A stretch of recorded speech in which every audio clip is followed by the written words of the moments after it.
کہ دعا مومن کا ہتھیار ہے، اور دعا کا تو خاص طور پہ ایک روزے دار کے ساتھ بڑا گہرا تعلق ہے۔ جیسے نبی علیہ السلام فرماتے ہیں ان للصائم عند فطره لدعوة ما ترد، کہ روزے دار جب افطاری کے وقت دعا کرتا ہے تو اس کی ایک دعا اللہ رب العالمین بالکل رد نہیں فرماتے۔ مطلب یہ ہے کہ افطاری کا وقت ایسا وقت ہے کہ جس میں اللہ رب العالمین کی ہوئی دعاؤں کی قبولیت فرماتے ہیں۔ ایک اور روایت میں ہے کہ ان للہ عند کل فطر اتقاء من النار وذلك في كل لیلہ، کہ اللہ رب العالمین افطاری کے وقت بہت سارے لوگوں کو جہنم سے آزاد فرماتے ہیں، اور یہ ہر رات ہوتا ہے۔ تو گویا کہ یہ افطاری کا وقت آگ سے نجات حاصل کرنے کا وقت ہے اور دعا کا وقت ہے۔ تو دعا یہ مومن کا ہتھیار ہے، بالخصوص رمضان المبارک میں افطاری کے وقت ہمیں اس کا اہتمام کرنا چاہیے کہ ہمیں اللہ تبارک و تعالیٰ سے وہ کون سی دعا ہے جس کا خاص اہتمام کرنا چاہیے۔ یہ اور بھی قابل غور بات ہے، جیسے کہ ایک بڑی مشہور آیت ہے قرآن کریم کی جو اس موقع پہ پڑھی جاتی ہے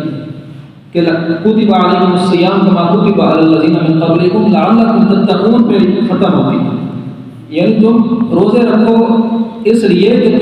تاکہ تم متقی بن جاؤ، تم تقوی شعار بن جاؤ۔ وہاں اس کے ساتھ ساتھ ایک اور بھی مقصد ہے اس روزے کا۔ ایک حدیث کی طرف میری توجہ جاتی ہے، موضوع سے متعلق جو حصہ ہے میں عرض کرتا ہوں۔ فرمایا کہ ابن حبان اور ابن خزیمہ میں یہ روایت ہے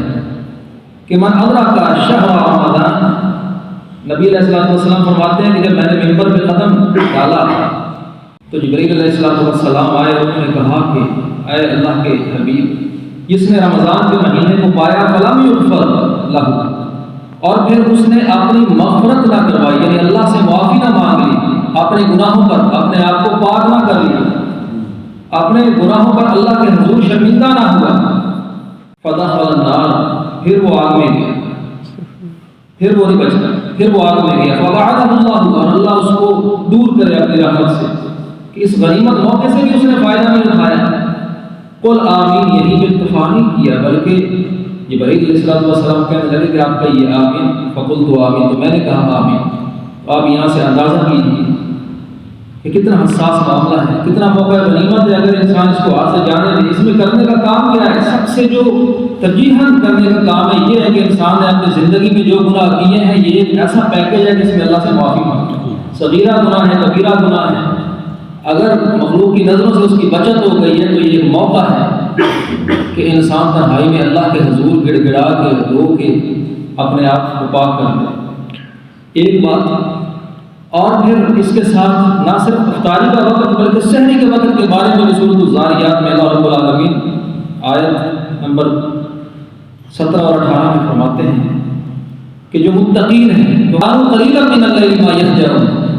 یہ وہ متقی لوگ ہیں کہ جو اپنے بستروں سے جدا ہو جاتے ہیں، وبالاسحار هم یستغفرون، اگلی آیت ہے کہ وہ سحری کے وقت، کب؟ سحری کے وقت، پہلے ہم بات کر رہے تھے افطاری کے وقت، سحری کا وقت وہ اللہ تبارک و تعالیٰ سے اس موقع سے فائدہ اٹھاتے ہوئے سرگوشیاں کرتے ہیں اور اللہ سے مغفرت کے طالب ہوتے ہیں، اپنے گناہوں کو یاد کر کے اللہ سے معافی مانگتے ہیں۔ یہ سحری کا وقت کون سا وقت ہوتا ہے؟ یہ بڑا قیمتی وقت ہے۔ بخاری مسلم میں ایک روایت ہے، نبی علیہ السلام نے فرمایا تسحروا فإن فی السحور برکۃ، کہ سحری کیا کرو، اس میں بڑی برکت ہے۔ سحری صرف کھانے پینے کا نام نہیں ہے بلکہ سحری میں دعا کرنا، اللہ رب العالمین کے حضور کھڑے ہونا۔ یہ سحری کا وقت کون سا وقت ہے؟ بخاری مسلم میں یہ روایت ہے کہ ینزل ربنا تبارک و تعالی، نبی علیہ السلام فرماتے ہیں کہ ہمارا رب اللہ تبارک و تعالی الی السماء الدنیا، آسمان دنیا پر آتے ہیں، کب؟ کل لیلۃ، ہر رات آتے ہیں، حین یبقی ثلث اللیل الآخر، کہ جب رات کا تہائی حصہ بچتا ہے۔ اب یہ رات کا تہائی حصہ کون سا ہوتا ہے؟ رات کو اگر 3 حصوں میں تقسیم کیا جائے، غروب آفتاب کے بعد یہ طلوع فجر تک رات رہتی ہے، طلوع فجر جب اذان ہوتی ہے ہم کھانا پینا بند کر دیتے ہیں، یہ تقریباً طلوع فجر سے پہلے پہلے 3.5-4 گھنٹے ہوتے ہیں، اور جتنا جتنا